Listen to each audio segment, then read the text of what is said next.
राजा विक्रम और विवेक की तख्ती।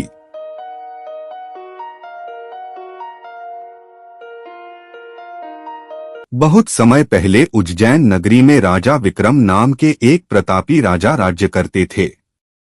वे बहुत वीर और न्यायप्रिय थे, लेकिन स्वभाव से थोड़े क्रोधी थे और अक्सर आवेश में आकर बिना सोचे समझे निर्णय ले लेते थे।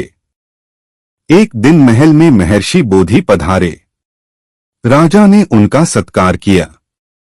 विदा लेते समय महर्षि ने राजा को उपहार स्वरूप लकड़ी की एक छोटी सी तख्ती दी। उस पर सुनहरे अक्षरों में लिखा था, कोई भी कार्य करने से पहले गहराई से सोचें। राजा विक्रम को यह उपहार थोड़ा साधारण लगा, लेकिन उन्होंने महर्षि का सम्मान करते हुए उस तख्ती को अपने शयनकक्ष की दीवार पर ठीक बिस्तर के सामने लटका दिया, ताकि उनकी नजर उस पर पड़ती रहे। कुछ ही समय बाद पड़ोसी राज्य ने आक्रमण कर दिया। राजा विक्रम को अपनी सेना के साथ युद्ध के मैदान में जाना पड़ा। जाने से पहले उन्होंने रानी सुमति से विदा ली और उन्हें अपना और राज्य का ध्यान रखने को कहा। युद्ध बहुत लंबा चला। दिन हफ्तों में और हफ्ते महीनों में बदल गए। राजा विक्रम अपने परिवार से दूर सीमाओं पर शत्रुओं से लोहा लेते रहे। इस दौरान उन्होंने कई बार अपने घर और अपने नन्हे पुत्र को याद किया। पूरे 12 वर्षों के बाद राजा विक्रम की सेना विजयी हुई। राजा आधी रात के समय चुपचाप अपने महल लौटे।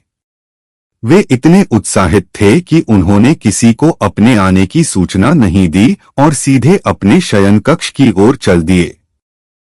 राजा जैसे ही अपने शयनकक्ष में घुसे, उन्होंने मध्यम रोशनी में देखा कि बिस्तर पर रानी सुमति सोई हुई हैं। लेकिन उनके पास ही कोई और भी चादर ओढ़कर सोया हुआ था। राजा के मन में शक के बादल उमड़ने लगे। राजा विक्रम का क्रोध 7वें आसमान पर पहुंच गया। उन्हें लगा कि रानी ने उनके साथ विश्वासघात किया है।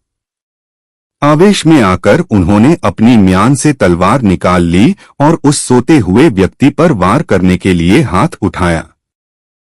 जैसे ही राजा की तलवार नीचे गिरने वाली थी, अचानक उनकी नजर दीवार पर टंगी महर्षि बोधि की उस तख्ती पर पड़ी। कोई भी कार्य करने से पहले गहराई से सोचें। महर्षि के शब्द उनके कानों में गूंज उठे और उनके हाथ रुक गए। राजा ने गहरी सांस ली और अपनी तलवार म्यान में रख ली।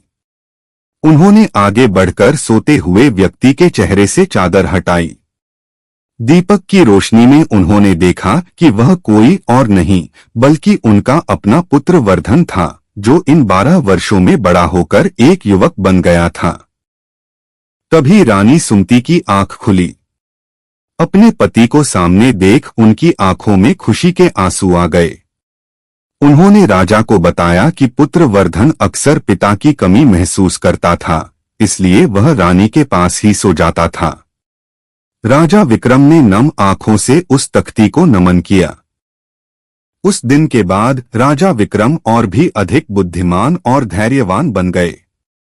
उन्होंने समझ लिया था कि क्षण भर का क्रोध जीवन भर का पछतावा दे सकता है और विवेक ही मनुष्य का सबसे बड़ा मार्गदर्शक है।